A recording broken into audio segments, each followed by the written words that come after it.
So, ayan yung gate.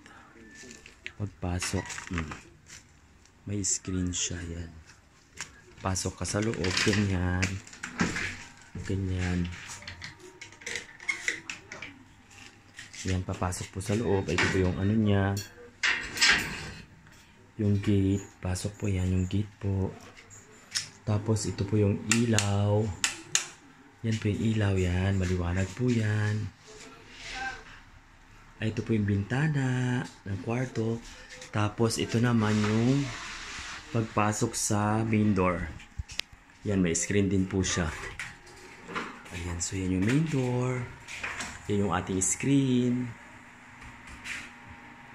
Yan yung ating altar. Ito yung sala set, wala pa po. Ayan. Tapos, ito naman po yung ating lababo. Ayan, may mga pull down po yan. Ayan, may mga pull out. Ayan, ano tawag dito? Pull. Lagayan. Ayan.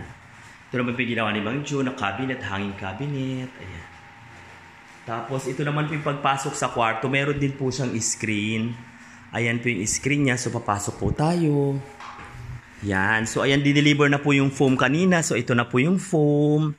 So, ayan po yung double deck natin. Ayan. Ayan, may foam na po siya. Pwede nang tulugan, bibi. Tapos, ito na po yung ating AC. Dumating na po yung ating AC. So, ayan po yung aircon.